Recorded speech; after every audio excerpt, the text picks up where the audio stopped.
Bismillahirrahmanirrahim. Hamdan wa syukurillah. Alhamdulillah, di hari ini saya akan membuat video presentasi mata kuliah Pendidikan Agama Islam untuk jenjang MI, MTS, dan Madrasah Aliyah. Video ini sebagai salah satu tugas dalam rangka memenuhi kewajiban sebagai akademik pada mata kuliah tersebut. Dalam pengerjaan video ini, saya bersama teman saya membuat video. Saya sendiri sebagai pemateri, Hadi Setiawan, Pak Lutfi Zulfikar, pembuat modul ajar, kameramen, dan editor. Kami juga mengucapkan terima kasih kepada dosen pengampu kami, Ibu Dr. Nuis Marpuah, MPD, atas bimbingan dan arahan selama perkuliahan berlangsung. Pada kesempatan kali ini, kami akan membahas salah satu materi inti dalam mata pelajaran Akidah Akhlak untuk kelas 7 di MTS, yaitu tentang adab dalam membaca Al-Quran. Pembahasan ini akan mengangkat nilai-nilai penting seputar tata krama membaca Al-Quran dan sikap seharusnya yang dimiliki oleh seorang muslim untuk mengetahui adab dan etika dalam membaca Al-Quran. Salah satunya dalam adab membaca Al-Quran, yakni yang pertama adalah bersuci. Nah, seorang muslim harus bersuci ketika akan membaca Al-Quran, yakni berwudu dari hadas besar dan hadas kecil. Lalu yang kedua adalah menggunakan tempat yang bersih, seperti di sini. Ini adalah salah satu area masjid, atau bisa di masjid atau di rumah, yang intinya tempat bersuci, tidak di daerah atau tempat asal untuk kita mengaji saja. Apalagi dengan fenomena sekarang, mengaji di mana saja tanpa ada etika, adab, dan tata krama. Yang selanjutnya adalah menghadap kiblat.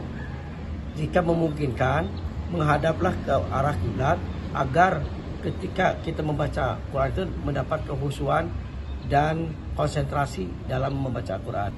Selanjutnya adalah membaca dengan tartil. Nah, ini adalah salah satu pokok kenapa dalam membaca Al-Quran itu harus tajwidnya benar, makhrajul hurufnya benar. Maka ketika benar, kita akan tahu makna dan kandungan dalam Al-Quran.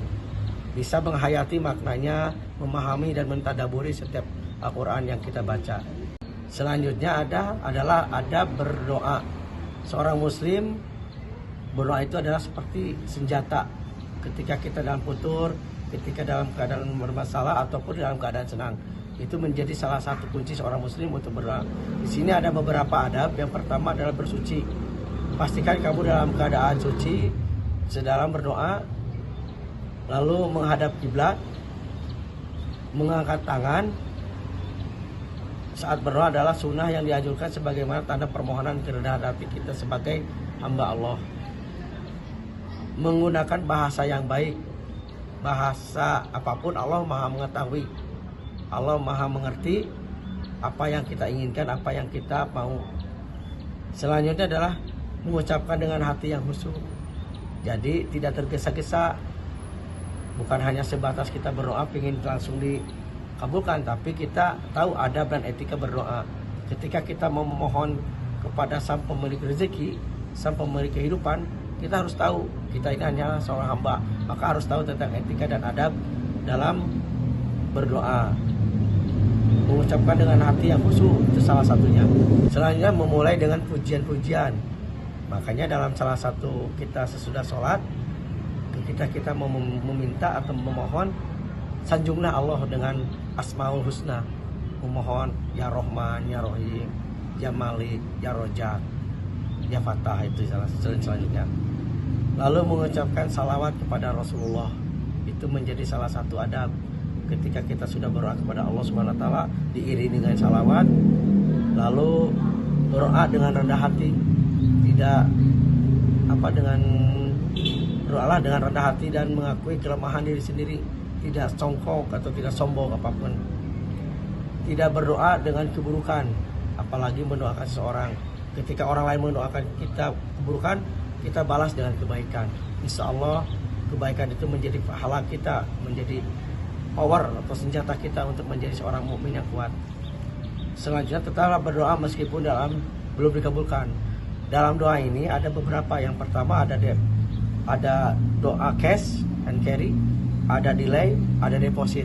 Nah, kita harus selalu berbaik sangka kepada Allah Subhanahu wa taala.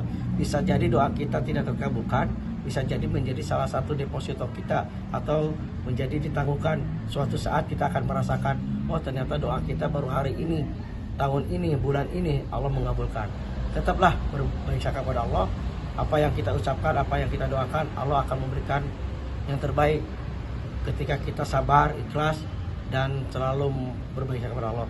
Tidak terburu-buru, tidak hari ini kita berdoa jam segini juga kita dikabulkan, tidak seperti itu. Tapi Allah Maha mengetahui apa yang kita inginkan, mana yang tepat, mana yang waktunya yang cocok untuk Allah mengabulkan. Itu saja yang bisa saya sampaikan. Mudah-mudahan bermanfaat. Wassalamualaikum warahmatullahi wabarakatuh.